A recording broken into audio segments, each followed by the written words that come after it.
ప్రపంచంలో ఎక్కడున్నా మీ గోత్రనామాలతో వేదమందిర్ నిర్వహించే ఆన్లైన్ పూజలు హోమాల ద్వారా దైవ అనుగ్రహాన్ని పొందండి.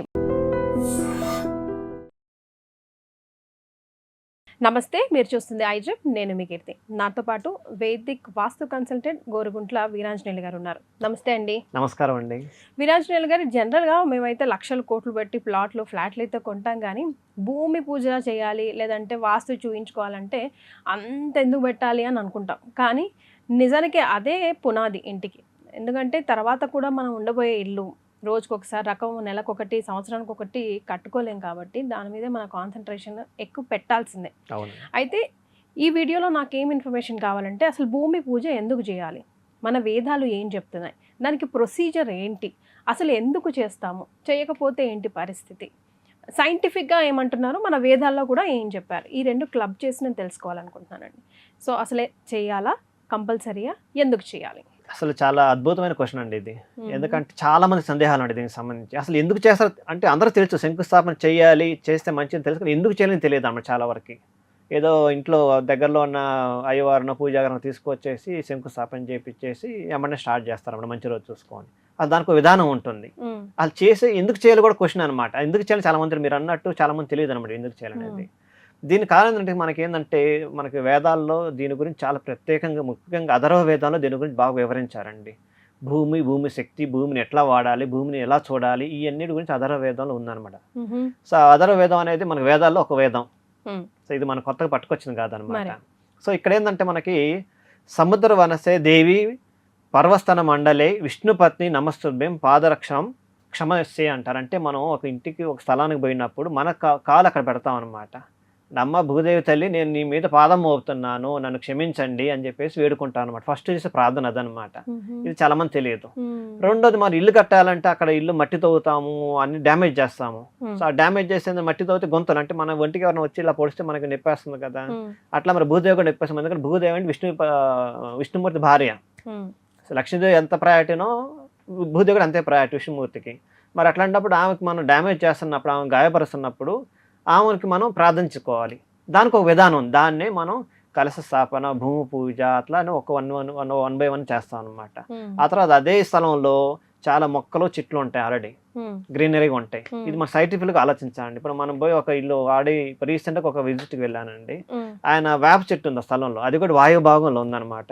వాయు భాగంలో ఉన్న చెట్టుని బిల్డింగ్ కట్టడానికి అడ్డవుతుందని చెప్పేసి కొట్టేశారు. అయ్యో శివ, పర్మిషన్ కూడా ఇవ్వరు కదండి.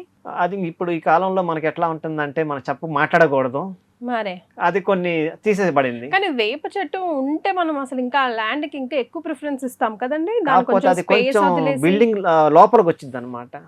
దాని నుండి ఇబ్బంది లేదు, బోర్డర్ లో. అంటే లోపలికి వస్తుందంటే మనకి మరి అక్కడ స్పేస్ క్రియేట్ అవుతుంది అనమాట. మరి కొనేటప్పుడే చూసుకోవాలి కదండి. సో అది మనకు కొన్ని ఎక్సెప్షన్ కేసెస్ లో మనం దాన్ని తీయాల్సి వస్తుంది తప్పదు. సో మీరు వాళ్ళకి ఏమన్నా ఆల్టర్నేట్ చెప్పారా? వాళ్ళకి ఏం చెప్పానంటే, వేప చెట్టు కొట్టేస్తే, వేప చెట్టు ఏ చెట్టుని కొట్టేసినా 6 నెలలు మినిమం ఆగాలన్నమాట. ఎందుకంటే పచ్చదనాన్ని మనం హాని చేస్తున్నాం, ప్రకృతికి మనం హాని చేస్తున్నాం. అక్కడ దుఃఖించబడింది అనమాట. అంటే నెగిటివ్ ఎనర్జీ క్రియేట్ అయ్యింది.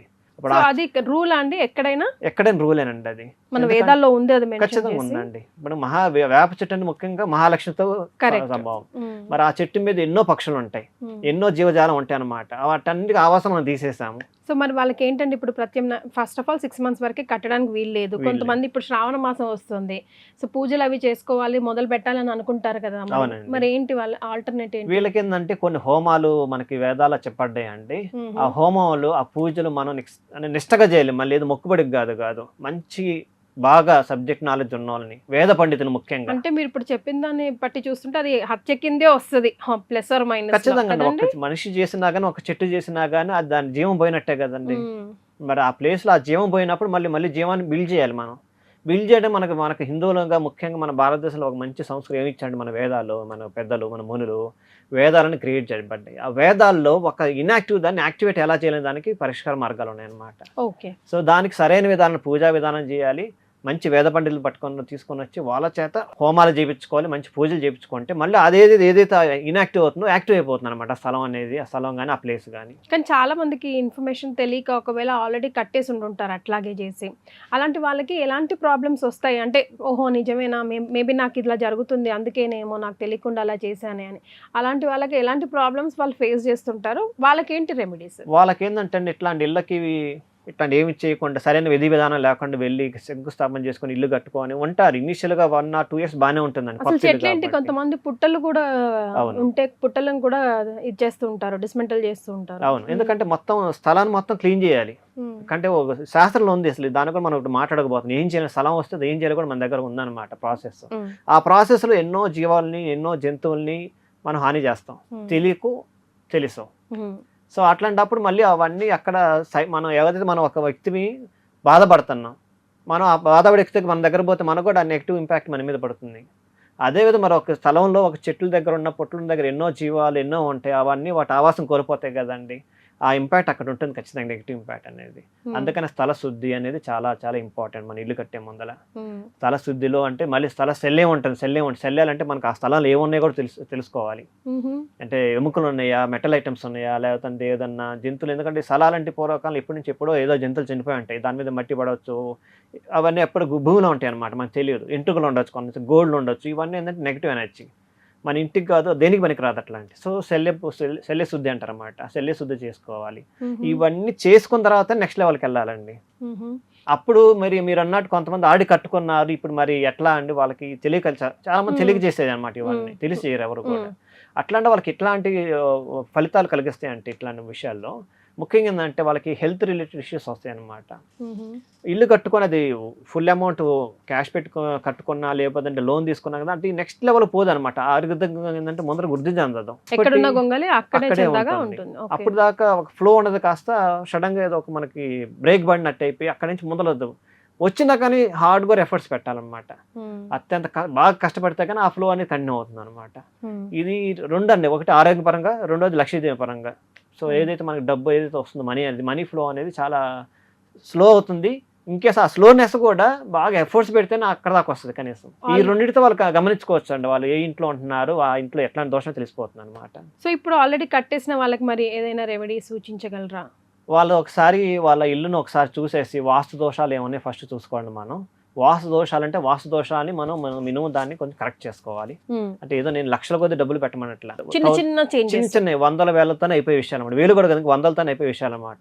అంటే వేద వాస్తులో మనకి ఏం చెప్పారంటే ఒక బిల్డింగ్ పడగొట్టమని అద్దెకొట్టమని ఏం చెప్పారంటే ఉన్న దాంట్లో జీవాన్ని ఎలా పెంచాలి, ప్రాస్పరిటీ ఎలా ఇంక్రీజ్ చేయాలి, పాజిటివ్ ఎనర్జీ ఎలా పుష్ చేయాలి, ఇదే చెప్పబడింది అనమాట. ఆ దానికి మనకి ఏదో లక్షల కొద్ది డబ్బులు ఖర్చు అక్కర్లేదు, చిన్న చిన్న టూల్స్ వాడితే సరిపోతుంది. ఇది కాకుండా ఒక ఆధ్యాత్మికంగా చూసుకుంటే మంచి నిష్ణాతులైన వేద పండితుల చేత పూజలు హోమాలు ఇవి చేసుకోగలిగితే ఏంటంటే మనకు ఆ బిల్డ్ అవుతుంది అనమాట. నెగిటివ్ ఎనర్జీ పోయి పాజిటివ్ ఎనర్జీ బిల్డ్ అవుతుంది. ఎందుకంటే మన ఇంట్లో హోమం జరిగింది అనుకోండి, ఆ హోమ అగ్నిహాతుల నుంచి మనకి ఎంతో పాజిటివ్ ఎనర్జీ వస్తుంది అనమాట. ఎందుకంటే ఆవునే చేస్తాం, మంత్రఘోష జరుగుతూ ఉండేది. ఆ మంత్రఘోష చేసినప్పుడు ఏంటంటే పాజిటివ్ మీరు కూర్చొని మీకు తెలుస్తుంది అనమాట, వైబ్రేషన్ డమ్ డమ్ డమ్ అని. మనకు డిటిఎస్ థియేటర్లో కూర్చుంటే బాస్ తగిలి ఎట్లా మనకు సౌండ్ వస్తుంది ఒకసారి, అదే మాదిరి తెలుస్తుంది అనమాట. ఆ ఎనర్జీ చేయించుకుంటే అట్లాగే ఉంటుంది. ఆ ఇల్లు మనకి ఎట్లా ఏగుస్తుంది అంటే నెక్స్ట్ మల్టిపుల్ ఫోల్డ్స్ అయిపోతాం అభివృద్ధి అనేది. సో ఇది ఎవరైతే తెలిసి తెలుగు మిస్టేక్ చేసినప్పుడు ఇవి ఖచ్చితంగా పాటిస్తే ఖచ్చితంగా అనుకూలిస్తుందండి. నేను కొన్ని చోట్ల చూసానండి, ముత్యం, పగడం, బంగారం, కోరల్ అవన్నీ వేస్తూ ఉంటారు భూమి పూజ రోజు. ఎందుకనండి, దానికి ఏదైనా రీజన్ ఉందా? దానికి ఏంటంటే నవధాన్యాలు అంటారండి, నవధాన్యాలు వేస్తారు. నవధాన్యాలు వేస్తారు. నవధాన్యాలతో పాటు నివి ఏవైతే మీరు అన్నట్టు 9 రకాలు వేస్తారు ముత్యాలు, అవన్నీ వేస్తే గుడికి కూడా అంతే. గుడికి శంకుస్థాపన చేసినప్పుడు అక్కడ వేస్తాం, ధ్వజస్తంభాలు వేస్తారు అనమాట. అవి ధ్వజస్తంభాలు వేస్తున్నారు కాబట్టి మన ఇళ్ళ కూడా వేస్తున్నాం అనమాట. శంకు అంటారన్నమాట. శంకు అంటే మనం ఎక్కడైతే మనం బ్రహ్మస్థానంలో కానీ లేకపోతే ఈశాన్యంలో కానీ ఫస్ట్ కొంత తవ్వుతాం, ఈశాన్యం తవ్వుతాం అనమాట.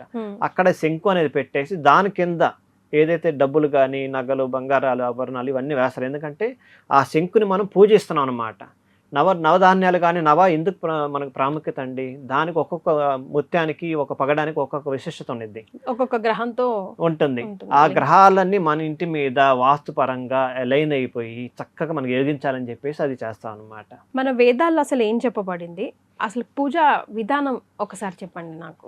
భూమికి సంబంధించిందంటే మనకి అధర్వ వేదం ఉంది, వేదాలు 4 ఉన్నాయి, దాంట్లో ఒక వేదం అధర్వ వేదం. అధర్వ వేదంలో భూమి సూక్తం అని చెప్పి ఒకటి పడిందండి. అది కూడా మీకు రెఫరెన్స్గా అంటే 12.1 మీరు ఓపెన్ చేసుకుంటే అది దీనికి సంబంధించి ఖచ్చితంగా రాస్తుందండి. ఏమని రాశారంటే మాతా భూమో పుత్రో హృదాత్వే అంటారు. అంటే భూమి మనకి తల్లితో సమానం, మనం అందరూ ఆ తల్లి యొక్క బిడ్డలు అని చెప్పేసి చెప్పడింది అనమాట. మరి మన భూమికి ఒక పూజ చేసినప్పుడు భూమిలో కన్స్ట్రక్షన్ చేసే ముందర మరి మన తల్లికి మనం పూజించుకోవాలి కదండి. అందుకని ఏంటంటే దానికి 4 పారామీటర్స్ ఉన్నాయండి మెయిన్ చేసిన. ఒకటి ఏంటంటే మనకి మాయామతం శాస్త్రాలు చెప్పారు, తర్వాత మనసార శాస్త్రం చెప్పారు, విశ్వకర్మ ప్రకాశ గంధాలు అని చెప్పేసి ఉంది. ఇవన్నీ 4 కూడా కోర్ పిల్లర్స్ అనమాట వాస్తుకు సంబంధించి. పూర్వకాలం ఇప్పుడు యాన్సెస్టర్స్ బుక్స్ అనమాట. వీటిలో చెప్పాల్సింది 4 చెప్పాడు. ఫస్ట్ ఏంటంటే స్థల ఎంపిక. ఆ స్థలం ఏమల్లంటే స్క్వేర్ షేప్ కానీ రెక్టాంగిల్ షేప్ కానీ ఉండాలి ముఖ్యంగా. దానికి వాస్తు కలుస్తుంది. ఆ తర్వాత మట్టి పరిశీలన, ఎట్లాంటి మట్టి ఉంది సాయిల్. ఇప్పుడు మనం సాయిల్ టెస్టింగ్ అని చెప్పి G+20 G+5 కట్టే వాళ్ళందరూ సాయిల్ టెస్టింగ్ చేయించుకున్నారు. అంటే మన పిల్లర్స్ ఎంత లోతుకి వేయాలి, ఎంత లోతుకి వేస్తే బిల్డింగ్ స్ట్రాంగ్ ఉంటుంది అనేది ఇప్పుడు చేస్తున్నారు. అది వాస్తువులు ఎప్పుడో పూర్వకాలంలో చెప్పబడ్డారు అనమాట. అంటే మట్టి పరిశీలన చేయాలి. తర్వాత శుభముహూర్తంలో స్టార్ట్ చేసుకోవాలి. మనకి ఏదో వీకెండ్ కుదిరింది కదా, లేకపోతే ఎవరో చెప్పారని కాదు, మన జాతకం ప్రకారం మన నక్షత్ర ప్రకారం ముహూర్తం అనుకూలంగా ఉందా లేదా చూసుకోవాలి. ఆ తర్వాత దిక్పరిశీలన, ఇది ముఖ్యం అనమాట. దిక్పరిశీలన అంటే మన ఇల్లు ఏ దిక్కుగా ఉంది, తూర్పు, ఉత్తరం, పశ్చిమ, దక్షిణం ఉందా, ఆ తర్వాత విదిక్కులు ఎలా ఉన్నాయి, ఈశాన్య, నైరుతి, ఇవన్నీ ఎలా ఉన్నాయి, ఇవన్నీ చాలా ఇంపార్టెంట్ అనమాట. తర్వాత నిర్మాణ క్రమం, అంటే ఎలా ఎక్కడి నుంచి స్టార్ట్ చేసి ఎక్కడ దాకా తీసుకుపోతాం నిర్మాణం అని, బిల్డింగ్ అనేది. ఈ 4 or 5 ఇంపార్టెంట్ ప్రిన్సిపల్స్ మనం ఖచ్చితంగా ప్రతి ఏరియాలో ప్రతి చోట మనం పాటించాల్సి వస్తుంది అనమాట. ఎందుకంటే ఇట్లాంటి వాటికి ఏంటంటే ఇల్లు ఇవన్నీ పాటిస్తే ఆ నిర్మాణం అనేది, చాలా మంది మీరు చూసే ఉండొచ్చు, మీ ఇల్లు కట్టాం సగం ఆపేసాము, డబ్బులు అందలేదు, లేకపోతే పనులు రావట్లేదు, మేస్త్రి దొరకట్లేదు, లేకపోతే కబోర్డ్ స్టార్ట్ చేసామంటే 6 నెలలు ఇంకా కబోర్డ్ వర్క్ జరగలేదు, ఈ లేట్ అవుతా ఉంటాయి ప్రాసెస్. కారణం ఏంటంటే ఈ ప్రాపర్ వేలో వెళ్ళబోతాం అనమాట. సో దానికి భూమి పూజ గారు మీరు అడిగారు ఏం క్రమంలో చేయాలని చెప్పేసి. ఫస్ట్ ఏంటంటే స్థల పరిశుభ్రత చేయాలి. మేము ఇంత మొదలు కూడా చెప్పినట్టు స్థల పరిశుభ్రత చేయాలి. తర్వాత ఆ భూమిలో ఎట్లా ఇటువైపు పల్లంగా ఉంది, ఇటువైపు హైట్ ఉంది. సపోజ్ మన ఈశాన్యం హైట్ ఉండి నైరుతి పల్లంగా ఉంది అనుకోండి, ఆ స్థలం మనకు అనుకూలించదు, ఖచ్చితంగా కొనకూడదు కూడా. ఇన్ కేసు ఉంటే ఏం చేయాలి, ఎప్పుడో మన పూర్వీకులు ఇచ్చారు, మనం కట్టాల్సింది, మనకు వేరే ఆప్షన్ లేదు. అట్లాంటప్పుడు ఏంటంటే వాస్తుపరంగా ఎలా చేసుకోవాలి దాన్ని. ఆ తర్వాత గణపతి పూజ చేయాలండి. ఆ తర్వాత పుణ్యాహవచనం చేయాలి. ఆ తర్వాత సంకల్పం తీసుకోవాలి, భగవంతుడా అమ్మ భూదేవి అని మనం ఇష్టదైవం కులదైవంతో కలిపి మేము ఈ మహత్తర కార్యక్రమం చుట్టూ, అందుకని మనం ఇల్లు కట్టుకుంటే తరతరాలు ఉండే ఇల్లు అనమాట. సో ఈ మహత్తర కార్యక్రమం పెట్టుకున్నాము, మాకు ఈ ఇల్లు చక్కగా విజయవంతంగా తొందరగా ముగించి ఇంట్లో మాకు అన్ని అనుకూలించాలని చెప్పేసి సంకల్పం తీసుకోవాలి. ఆ తర్వాత కలశ స్థాపన, మీరు శంకుస్థాపన చేసి కలశ స్థాపన చేస్తాం అనమాట, అది చేస్తాం. ఆ తర్వాత వాస్తు పూజ చేయాలి. ఎందుకంటే వాస్తు మనకి కొన్ని తెలియక మిస్టేక్ చేస్తాం. సో ఆ మిస్టేక్స్ అన్నీ ఉన్నా కానీ వాస్తు పురుష మీరు మమ్మల్ని కాపాడి మా ఇల్లుని చక్కగా చేసుకోండి అని చెప్పేసి వాస్తు పూజ చేయాలి. ఆ తర్వాత నవధాన్య న్యాసం, ఇందా మీరు అన్నట్టు నవధాన్యాలతో చేస్తారనమాట, అదొకటి చేయాలి. ఆ తర్వాత మొదటి గుంత తవ్వుతా అప్పుడే, ఈ లోపల అప్పటిదాకా తవ్వకూడదు అనమాట.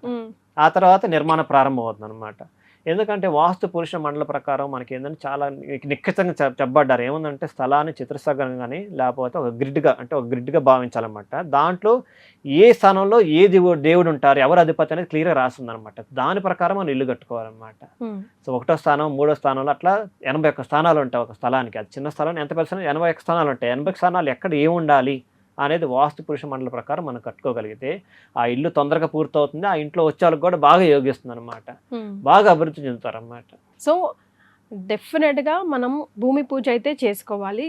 చేసుకునే విధి విధానాలు ఏంటి, ఎందుకు చేసుకోవాలి, మన వేదాలు ఏం చెప్పబడ్డాయి, సైంటిఫిక్గా మనకు అది ఎందుకు మనం చేస్తాము అన్నది అంత ఇన్ఫర్మేషన్ మీకు ఈ వీడియో ద్వారా దొరికిందండి. లక్షల కోట్లు పెట్టి కొన్నిసార్లు మనం ఇల్లు కట్టుకుంటాం, బట్ డెఫినెట్గా వాస్తు చూయించుకొని మనం ఇల్లు కట్టుకున్నట్టయితే కనుక లైఫ్ లాంగ్ మనం ఎక్కువ సమయం మన తర్వాత మన పిల్లలు వాళ్ళ పిల్లలు కూడా ఉండే స్థలం కాబట్టి చాలా జాగ్రత్తగా ఉండాల్సిన అవసరం అయితే ఎంతగానో ఉంది. Right, thank you so much అండి. ధన్యవాదాలు.